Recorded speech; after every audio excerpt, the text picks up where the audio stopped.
Tapos dito luto tayo ulit. Medyo nagutom tayo. Nag-crave tayo sa sisig. Yan. Sisig tuna tayo. Tuna sisig. Basta yun. Huwag nyo nang guluhin. Kuha tayo ng tuna. Yan. Okay na yung tuna natin. Tapos kuha tayo ng sibuyas. Ang hirap abutin. Actually hindi ko mabidyo yan. Nahirapan pa ako dyan. Tapos kuha tayong siling green. Yan. Isa lang talaga gagamitin ko dyan. Pero dalawa kinuha ko. Yung sobrang anghang. Sakto lang.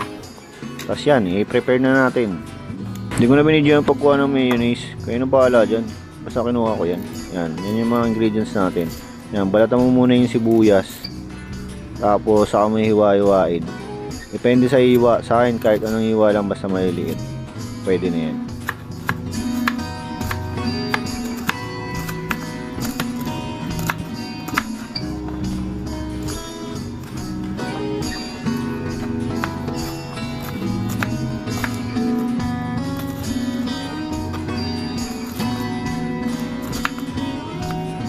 Yan, dinamihan ko na rin yung sibuyas. Yun lang naman talaga yung ingredients natin, sibuyas. So, depende na sa inyo kung ano ang ilalagay nyo. Bahala kayo. Basta ito nasisig ko to. Gawa kayo na sa inyo.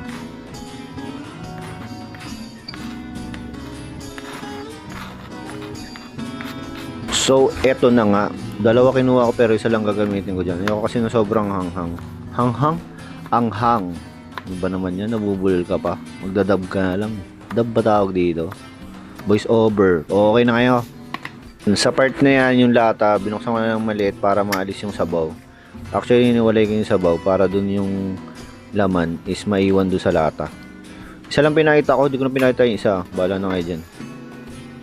Tapos syempre, magsasalang tayo ng kawali. Tapos bubuksan natin yung apoy, di ba? Yung gas, galing sa apoy. Hindi, yung gas, apoy. Basta may apoy, okay na yan.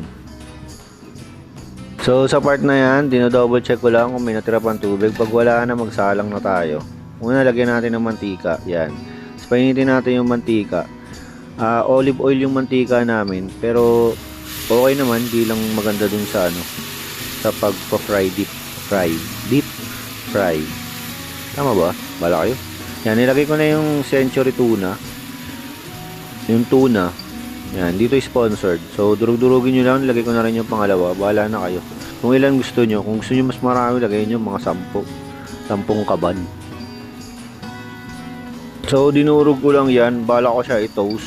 I-toasted yung tuna. Parang medyo sunog. Na matigas na. Mas masarap kasi pag ganun yung sisig. So, tinakpan na natin para maubos yung sabaw.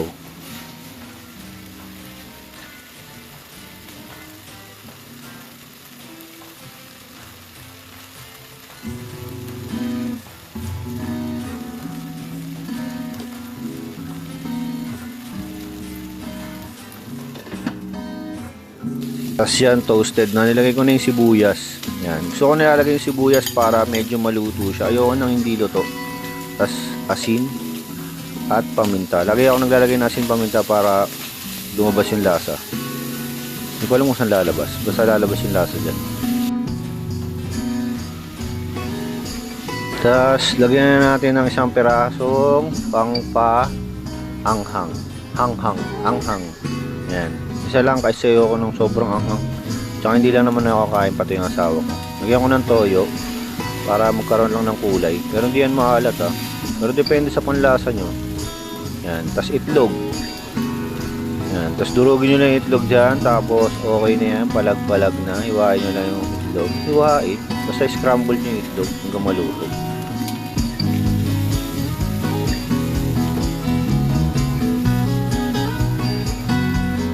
Tapos pag okay na, lagay nyo yung mayo. Yan.